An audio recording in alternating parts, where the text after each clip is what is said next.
Welcome to success ગુરુ. આજે આપણે જોશું પ્રકરણ 1 નો પ્રમેય 1.2 અને 1.3. તો ચાલો શરૂ કરીએ.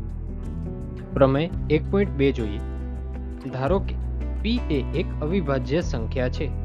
ધન પૂર્ણાંક a માટે a નો વર્ગ એ p વડે વિભાજ્ય હોય તો a પણ p વડે વિભાજ્ય હોય. તો સૌથી પહેલા આપણે અવિભાજ્ય સંખ્યા શું છે એ સમજી લઈએ. અવિભાજ્ય સંખ્યા એટલે એવી સંખ્યા જેના અવયવ પાડીએ તો એક અને સંખ્યા પોતે જ અવયવ પડતો હોય. દાખલા તરીકે 2 છે એ અવિભાજ્ય છે. ખબર કેવી રીતે પડે? તો 2 ના અવયવ પાડીએ તો 2 સંખ્યા પોતે અને 1 જે બધાનો અવયવ હોય જ એ અવયવ પડતા હોય તો એ અવિભાજ્ય સંખ્યા છે.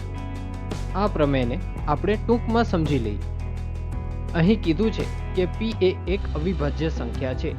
તો અહીંયા ધારો કે મેં p બરાબર 3 લીધા છે અને એ પૂર્ણાંક સંખ્યા છે એટલે એ બરાબર 9 લીધા છે.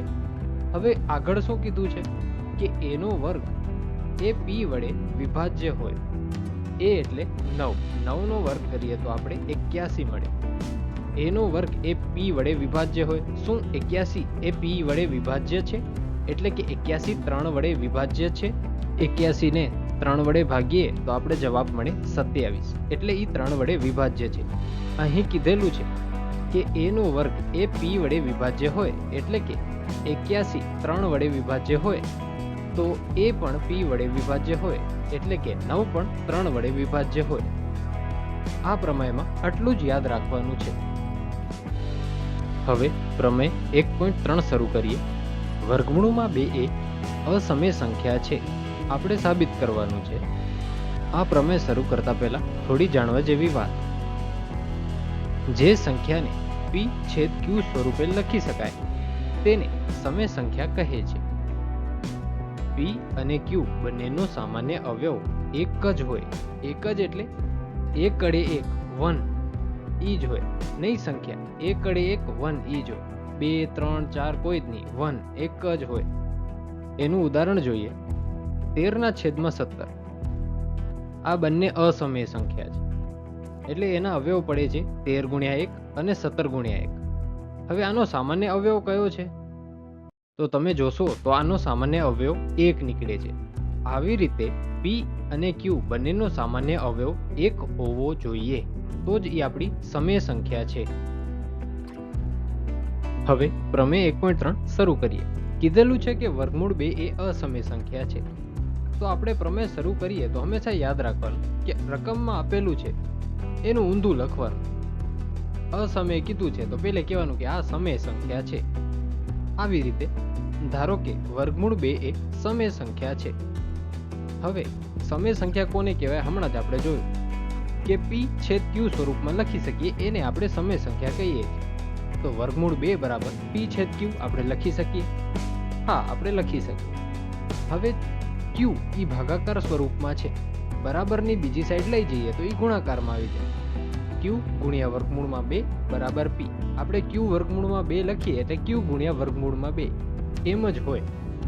હવે આપણે 2 ની ટોપલી હટાવી છે. ટોપલી હટાવવા માટે, ટોપલી એટલે વર્ગમૂળની ટોપલી હટાવી છે.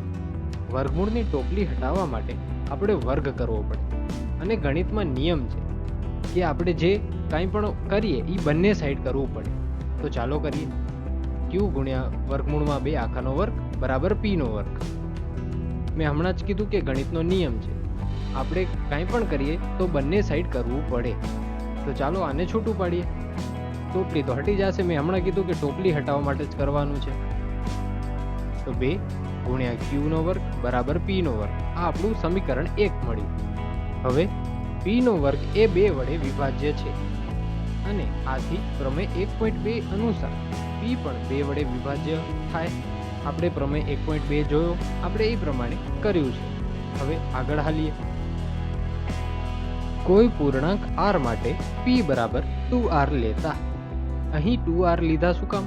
તમને એમ થશે r ની જગ્યાએ તમે c લખી શકો, d લખી શકો, b લખી શકો, તમે ગમે એ લખી શકો, પણ મેં અહીં r લીધો છે. પણ 2r શું કામ? તમને કદાચ એ પ્રશ્ન થતો હોય. 2r એટલે કે અહીં રકમમાં વર્ગમૂળમાં 2 આપેલો છે.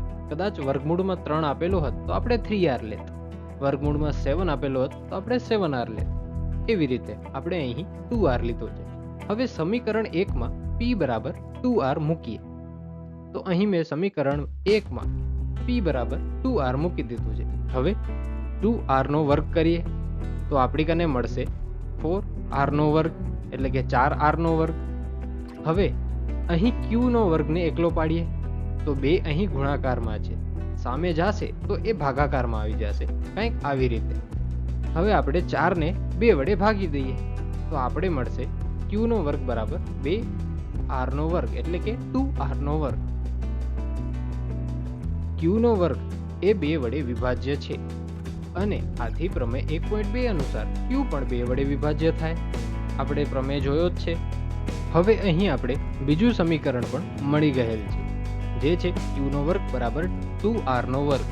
હવે આપણે p ના છેદમાં q બરાબર 2 ના છેદમાં 2 એમ લખી શકીએ, કારણ કે બંને 2 વડે વિભાજ્ય છે.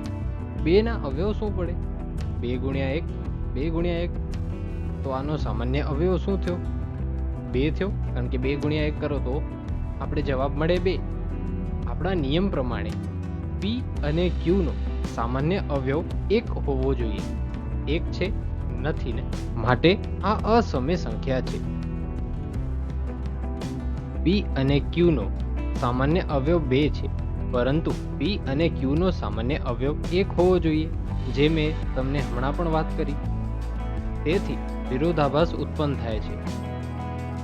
માટે આપણી ધારણા ખોટી છે કે વર્ગમૂળમાં 2 એ સમય સંખ્યા છે. આપણી ઈ ધારણા ખોટી છે. માટે વર્ગમૂળમાં 2 એ અસમય સંખ્યા છે. આ પ્રમેય ખૂબ ઇમ્પોર્ટન્ટ છે, કારણ કે આ પ્રમેયથી જ આપણે આગળ સ્વાધ્યાય 1.2 ના દાખલા ગણી શકશું. તો આ વિડીયોને વારંવાર જુઓ. Thanks for watching. આવા જ એજ્યુકેશનલ કોન્ટેન્ટ માટે સબસ્ક્રાઇબ કરો સક્સેસ ગુરુને.